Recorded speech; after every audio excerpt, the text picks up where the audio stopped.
Hello दोस्तों, आप सबका बहुत बहुत स्वागत है गणेशा वर्ल्ड के इस यूट्यूब चैनल में। तो दोस्तों आजकल एक टॉपिक जो है ना ट्रेंडिंग में चल रहा है और जिस टॉपिक का नाम है हमारा टॉलेन अभिकर्मक। तो ये टॉलेन जो अभिकर्मक है कुछ सालों से, कुछ एक दो सालों से ट्रेंडिंग में टॉपिक है। ये टॉपिक जो है ना पूछा जाता है, तो इसमें काफ़ी बच्चों को ये कंप्लेंट रहती है, समझ में नहीं आता। ठीक है ना, समझ में नहीं आता या ठीक है ना, मतलब किसी टाइप से भी कोई अलग बताता है, कोई अलग बताता है, तो ऐसा कन्फ्यूज़न रहता है। तो उसी चीज़ को है ना हम आप फुल तरीके से आपको समझाएंगे, कंप्लीट कराएंगे। जो आपका कन्फ्यूज़न है उस पूरे कन्फ्यूज़न को हम दूर करेंगे। ठीक है ना। तो इसके बाद हमारा एक छोटा सा टॉपिक और रहेगा जिसका नाम है फॉर्मेलिन। ठीक है, क्या है फॉर्मेलिन। तो बट पहले आपका क्या है टॉलेन अभिकर्मक। ठीक है ना, टॉलेन रिजेंट, जिसको इंग्लिश में हम क्या बोलते हैं टॉलेन रिजेंट। ये क्या होता है जानते हैं। ठीक है, समझो। तो टॉलेन जो अभिकर्मक है, टॉलेन रीजेंट या फिर जो टॉलेन अभिकर्मक है, आपको सबसे पहले बता देते हैं ये अमोनियामय सिल्वर नाइट्रेट का विलयन होता है। अमोनियामय सिल्वर नाइट्रेट का विलयन। अमोनियामय सिल्वर नाइट्रेट का विलयन मतलब इसका ये है कि ये सिल्वर नाइट्रेट का विलयन तो होता है, लेकिन इसमें थोड़ा बहुत अमोनिया मिला होता है। थोड़ी बहुत मात्रा किसकी होती है? अमोनिया की होती है, ध्यान रखना। तो अमोनियामय सिल्वर नाइट्रेट का जो विलयन होता है, अमोनियामय सिल्वर नाइट्रेट का जो विलयन होता है वो आपका कहलाता है टॉलेन अभिकर्मक। ठीक है, अब ये तो हम जान गए सर, ये आपको शब्दों में आपने हमें बता दिया कि ये क्या होता है। बट अगर सर हम एक्चुअली इसको बनाएं तो ये बनता कैसे है, कैसे इसको बनाया जाता है। ठीक है ना, तो हमने क्या बोला अमोनियामय, अमोनिया इसमें मिली होनी चाहिए।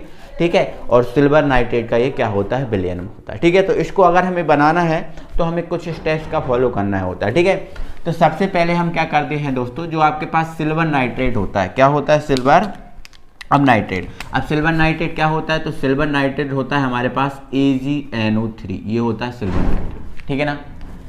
अब ये अमोनियामय इस सिल्वर नाइट्रेट का विलयन है, समझ रहे हो ना, अमोनिया इसमें मिक्स होनी चाहिए, ये विलयन है। बट अगर हमें इसमें अमोनिया मिलानी है तो अमोनिया से पहले दोस्तों हमें क्या मिलाना पड़ेगा, इसमें NaOH मिलाना पड़ेगा।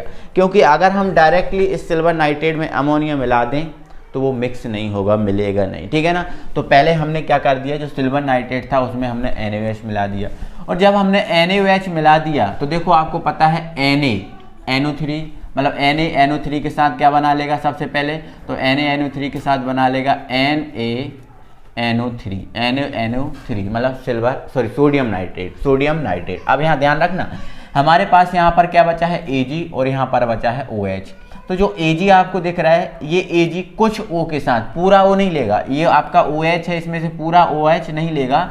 इस Ag जो दिख रहा है ये Ag OH के O से थोड़ा सा O लेगा और O से क्रिया करके बना लेगा AgO, जिसका नाम है सिल्वर ऑक्साइड।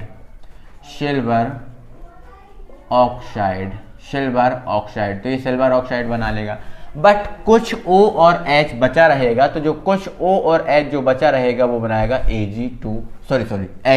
क्या बना लेगा? H2O। कुछ O और H जो बचा रहेगा वो हमारे पास जो हमारा बना लेगा H2O। तो यहाँ से समझे, तो ऐसा हम कर क्यों रहे हैं, ऐसा इसलिए कर रहे हैं क्योंकि सिल्वर नाइट्रेट NaOH से डायरेक्टली क्रिया कर लेगा और Ag2O बन जाएगा। ठीक है, क्योंकि जो सिल्वर नाइट्रेट है वो डायरेक्ट अमोनिया से क्रिया नहीं करता। क्लियर हो चुका है इतना? ठीक है, अगर अब ये चीज़ समझ गए तो यहाँ से हमें प्राप्त हुआ silver oxide.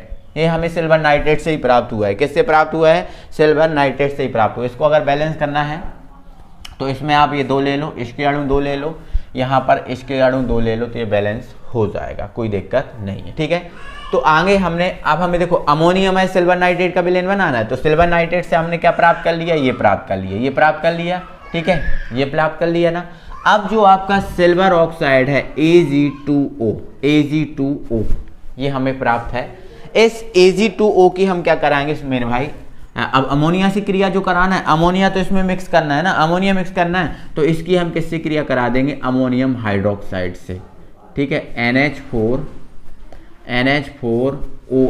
NH4OH ammonium hydroxide से क्रिया करा देंगे। तो जब हम इसकी अमोनियम हाइड्रोक्साइड से क्रिया कराएंगे तो देखो होगा क्या, इसमें होगा क्या वो आपको समझना है, इसमें होगा क्या। ठीक है, तो जैसे ही हम इससे क्रिया कराएंगे तो आपको चीज़ों को थोड़ा सा अच्छे से समझना है, तरीके से समझना है, इसमें क्या होना है वो हमें बताना है, जिसमें क्या बच रहा है हमें वो बताना है। ठीक है, देखो यहाँ पर ये अमोनियम है, क्या है, अमोनियम। अमोनियम को यदि अमोनिया में बदलें तो हमें क्या चाहिए, NH3 चाहिए। क्या चाहिए, NH3।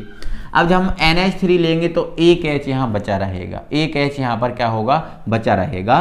तो इस NH4 का जो NH3 है, NH4 का क्या है, NH3, ये NH4 का NH3 इस Ag से क्रिया करके बना लेगा AgNH3 का होल ट्वाइस। AgNH3 का क्या बना लेगा, होल ट्वाइस। AgNH3 का क्या बन जाएगा, होल ट्वाइस यहाँ पर बन जाएगा, होल ट्वाइस बन जाएगा, ठीक है ना। और यहाँ पर आ जाएगा प्लस चार्ज, क्योंकि यहाँ पर Ag जो है ना वो प्लस में गया है, किस में गया है, एक प्लस में गया है, तो यहाँ पर आ जाएगा प्लस चार्ज। क्या हो जाएगा, प्लस चार्ज, ठीक है। अब यहाँ से हमारे पास क्या बचा है, यहाँ से हमारे पास क्या बचा है, O और H बचा। देखो O और H बचा, यहाँ से NH4 में से कौन गया, NH3 गया, और क्या बचा, OH बचा, और यहाँ से क्या बचा, O, ठीक है। तो देखो एक OH तो है ही हमारे पास, यहाँ से क्या बचा, एक H बचा, तो ये H इस O के साथ क्या बना लेगा, OH। तो सीधी सी बात, हमें यहाँ पर जो बचा है वो आपको OH प्राप्त हुआ है। क्या प्राप्त हुआ है, OH। और OH पर क्या होता है, माइनस, इस पर प्लस, इस पर माइनस। तो ये जो आपका सिल्वर ऑक्साइड है, इसकी अमोनियम हाइड्रोक्साइड से करा देंगे तो ये हमें प्राप्त हो जाएगा। और ये जो आपको दिख रहा है, ये चीज़ आपको दिख रही है, ये जो चीज़ है आपकी टोलेन अभिकर्मक है। क्या है, टोलेन अभिकर्मक। ये जो चीज़ दिख रही है इसको हम बोलते हैं टोलेन रीजेंट या टोलेन अभिकर्मक। टोलेन रीजेंट या फिर टोलेन अभिकर्मक यहाँ पर हम इसको बोलते हैं, ठीक है ना। तो ध्यान रखना, थोड़ा सा अलग टाइप का टॉपिक है, थोड़ा कठिन टाइप का टॉपिक है, इसको याद रखना, ठीक है ना। ये हो गया, कोई दिक्कत। NH4 में से NH3 को निकाला, एक H बचा, तो ये OH था, ये जो बचा था H, इसने O के साथ क्रिया करके क्या बना लिया, OH। अब इसको भी बैलेंस करना है, तो इसको भी अगर बैलेंस करना है तो इसके आप कितने अणु ले लो, 2, और इसके भी आप कितने अणु ले लो, 2, ठीक है।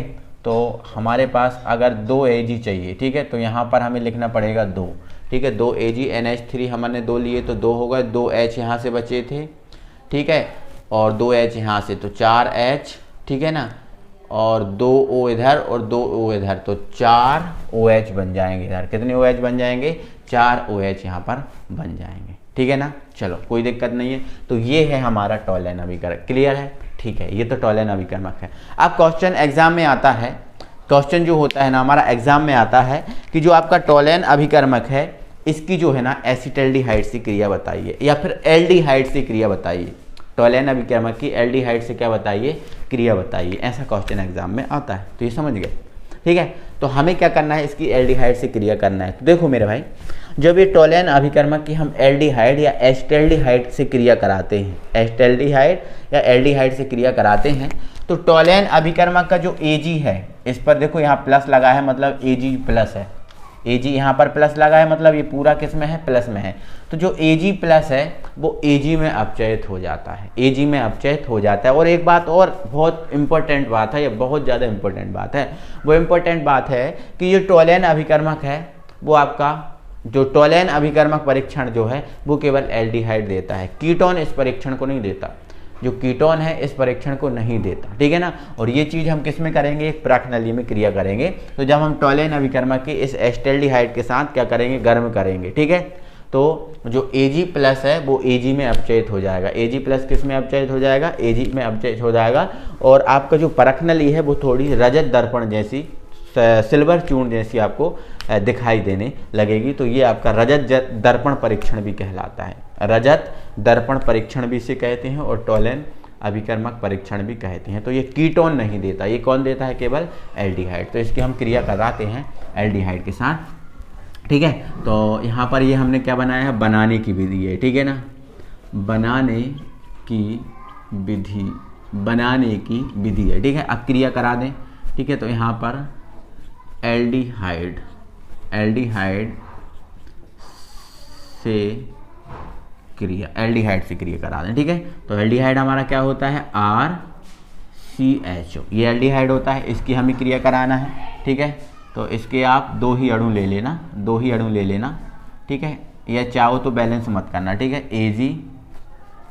AgNH3 का होल ट्वाइस, इस पर क्या है प्लस, ठीक है, इस पर क्या है प्लस, ये टोलेन अभिकर्मक है, क्या है ये टोलेन अभिकर्मक। देखो यहाँ पर ये संकुल बन गया, अगर संकुल में अगर इसकी ऑक्सीकरण अवस्था निकालें तो क्या निकलेगी, प्लस ही निकलेगी, क्योंकि इसकी ऑक्सीकरण अवस्था संकुल में क्या होगी, जीरो होगी, क्योंकि एमीन की जीरो होती है, एमीन जीरो होता है ना, तो एमीन जीरो होता है तो इस पर क्या आ गया प्लस, तो एजी प्लस ही है यहाँ पर, एजी पर प्लस होगा ना, क्योंकि एजी पर 1 प्लस निकलेगा यहाँ पर, ठीक है। चलो और यहाँ पर क्या है OH माइनस, ठीक है। तो जब इस एल्डिहाइड की इस टोलेन अभिकर्मक, यहाँ लिख देना टोलेन अभिकर्मक से हम क्रिया कराते हैं, तो जो Ag प्लस है, सॉरी यहाँ पर Ag प्लस है, ये किस में अपचयित हो जाएगा, Ag में, तो यहाँ से क्या बन गया Ag बन गया, क्या बन गया है Ag बन गया, ठीक है। अब जो आपका एल्डिहाइड है, ये आपका एल्डिहाइड है, ये एल्डिहाइड क्या करेगा, इससे एक O ले लेगा, कितना O ले लेगा, एक O ले लेगा, ठीक है। और एक O लेकर देखो H को पीछे करेगा तो R तो है, एक O इससे ले लिया तो RCOO, और ये क्या बन जाएगा H, तो यहाँ से हमारा बन जाएगा RCOOH, जो आपका क्या होगा कार्बोक्सिलिक अम्ल होगा, क्या होगा हमारा ये कार्बोक्सिलिक अम्ल होगा, ठीक है, ये बन गया। अब यहाँ से हमारा क्या बच रहा है NH3, तो ये अमोनिया यहाँ से हमारा बन गया, ठीक है। अब O और H बना, कुछ देखो पूरा O यहाँ नहीं गया, ठीक है, तो O और H जो कुछ बचेगा तो वो हमारा बने लेगा H2O, तो यहाँ से हमारा ये बन जाएगा सिल्वर, ठीक है, क्या बन जाएगा सिल्वर, जिसे हम बोलते हैं रजत दर्पण, ठीक है, रजत दर्पण भी इसको बोलते हैं। तो ये हमारा क्वेश्चन हो चुका, आई होप आप समझ गए होंगे, ठीक है ना। अब इतना समझ गए, बहुत कोई दिक्कत नहीं है, किसी टाइप की कोई दिक्कत नहीं है। तो थोड़ा सा एक क्रिटिकल टॉपिक है, मैं भी मान सकता हूँ क्रिटिकल टॉपिक है, बट आपको समझ में आई होप आ गया होगा, दिक्कत नहीं होगी। अब एग्जाम में जैसा आए वैसे आपको कर देना, ठीक है। चलो तो एग्जाम में तो यही आएगा कि टोलेन अभिकर्मक क्या है, तो टोलेन अभिकर्मक की जो परिभाषा है वो बता देना, ये नहीं बताना, ठीक है। फिर एल्डिहाइड से क्रिया, तो ये एल्डिहाइड से क्रिया करके कंप्लीट कर देना, ठीक है। चलो अब एक आता है क्वेश्चन हमारा फॉर्मेलिन, कि फॉर्मेलिन क्या है। ये जो क्वेश्चन है बार बार पूछा जाता है आपसे कि फॉर्मेलिन क्या है। तो जो फॉर्मेलिन है ना मेरे भाई, जो फॉर्मेलिन है ये क्या है, इसको हमें समझना है। तो जो फॉर्मेलिन है वो फॉर्मेल्डिहाइड का जलीय विलयन होता है। फॉर्मेलिन क्या है, फॉर्मेल्डिहाइड का क्या है जलीय विलयन। फॉर्मेल्डिहाइड को यदि जल में मिलाकर, फॉर्मेल्डिहाइड को यदि जल में मिलाकर विलयन बना दे तो ये फॉर्मेलिन कहलाता है। अब ध्यान रखना है कि जो फॉर्मेल्डिहाइड की अधिकतम सांद्रता 40% होनी चाहिए, मतलब जो फॉर्मेल्डिहाइड है जलीय विलयन में 40% तक होना चाहिए, और 60% क्या होना चाहिए जल, ठीक है। उससे कम तो चलेगा बट ज़्यादा नहीं चलेगा, ठीक है। इसका उपयोग मृत जीवों के परीक्षण में किया जाता है, मतलब जो जीव मर जाते हैं उनका परीक्षण किया जाता है कि वो किससे मरे हैं, कैसे मरे हैं, क्या हुआ है, ठीक है। तो उसके उपचार में इसका उपयोग करते हैं, ठीक है। ये कार्बनिक अभिकर्मक के रूप में भी इसका उपयोग करते हैं। तो ये जो है ना फॉर्मेलिन है वो सिंपल था, ये तो कोई दिक्कत नहीं थी, ये थ्योरेटिकल टॉपिक था, इसमें कोई है ना ऐसा टॉपिक नहीं आता। तो एक बार जल्दी से दिल से वीडियो को लाइक कर दो यार, है ना, सभी फ्रेंड सर्कल में वीडियो को शेयर कर दो। मिलते हैं अगली वीडियो में, तब तक के लिए थैंक यू वेरी मच।